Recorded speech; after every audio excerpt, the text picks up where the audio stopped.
Dans la première partie, j'ai parlé de l'espace réel. Comment le scénariser, comment l'imaginer au moment où le numérique envahit notre quotidien. Il conviendra dans un second temps de s'interroger sur l'espace virtuel. Il eut un temps où il était de bon ton de travailler d'abord dans le réel, puis dans le virtuel, ou disons dans le dématérialisé. À l'heure actuelle, on est dans l'un et dans l'autre alternativement. Notre vie professionnelle, d'apprentissage et d'enseignement s'exprime dans le réel et dans le virtuel. Il faut interroger ce virtuel. Ce virtuel, on le connaît encore peu. Il faut que nous l'explorions.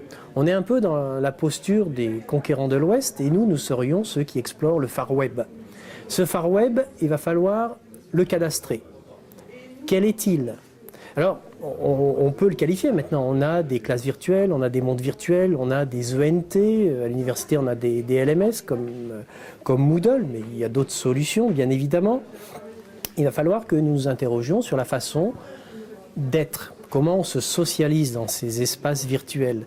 Il n'y a pas de raison qu'il y ait une différence fondamentale entre l'interaction dans le réel et l'interaction dans le virtuel.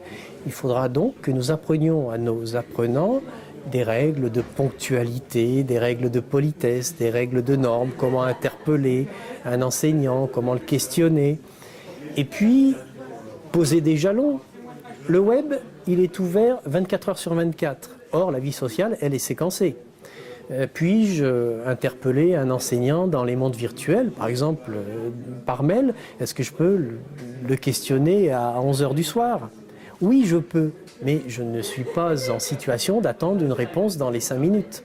Il faudra donc que ces espaces virtuels fassent l'objet d'analyses, d'études sur les interactions, de sorte que nous puissions aller dans le réel, dans le virtuel, en toute fluidité. Fluidité ne veut pas dire simplicité. Ces mondes dématérialisés sont des mondes complexes. Or, nous sommes entrés dans le monde de la complexité.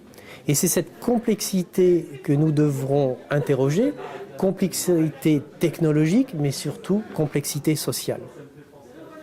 Sociabilité, qui sera la sociabilité de l'espace réel comme la sociabilité de l'espace virtuel.